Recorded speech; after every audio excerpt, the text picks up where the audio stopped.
Pelaku pembunuhan seorang ibu bernama Sabi 65 tahun di Makassar akhirnya ditangkap. Beginilah pengakuan pelaku bernama Domingos 42 tahun yang membunuh seorang ibu Sabi usai pergoki anak perempuannya Tabita 45 tahun diruda paksa.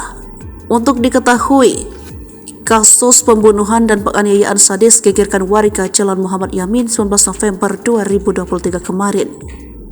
Korbannya, ibu bernama Sabe 65 tahun dan anak perempuannya bernama Tabita 45 tahun.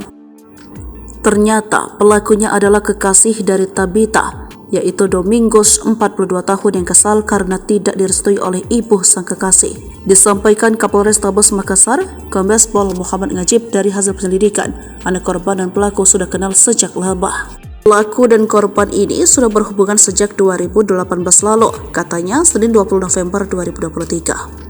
Motif dari pelaku pembunuhan diduga karena pelaku mencurigai korban menjalani hubungan dengan pria lain selain dirinya. Pelaku menganggap bahwa korban Tabita ini melakukan hubungan dengan pria lain, ungkapnya.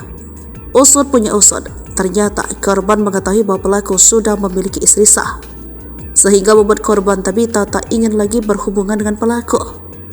Sudah beristri karena dari keterangannya, sudah beristri sehingga korban tidak mau berhubungan dengan yang bersangkutan, jelasnya.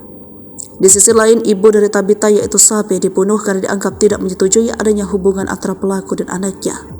Ibunya dibunuh karena dianggap menghalangi, jelasnya. Tak puas dengan hanya membunuh ibu korban, pelaku kembali masuk ke dalam rumah korban dan mendapati anak korban Tabita. Saat itu, pelaku melakukan pengancaman terhadap perempuan berinisial T, ujarnya. Setelah melakukan pengancaman, pelaku lalu melakukan ruda paksa terhadap korban sebanyak 4 kali. Karena ini ada dilakukan dengan pengancaman, sehingga kita simpulkan adanya ruda paksa, ungkapnya. Setelah ruda paksa, lanjut Kombes Pol Ngajib, pelaku kemudian melakukan penganiayaan terhadap korban.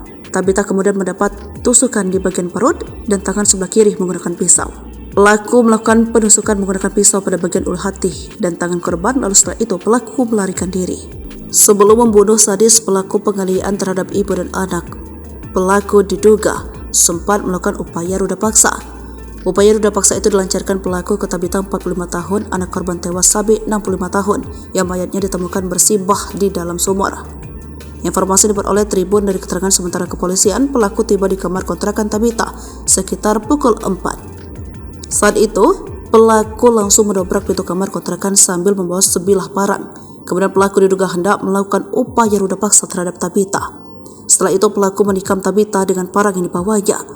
Saat hendak keluar rumah meninggalkan lokasi, pelaku melihat ibu Tabita Sabe terbangun dari tidurnya. Pelaku pun memarangi Sabe dan membuangnya ke dalam sumur.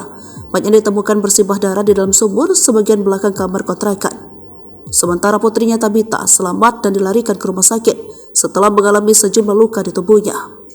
Anaknya selamat sementara di rumah sakit dirawat, kata seorang warga yang dihampiri. Kejadian keduanya diduga terjadi pada pukul 4 jelang azan subuh berkumandang. Sebelum subuh kejadian tadi, ucap warga lainnya.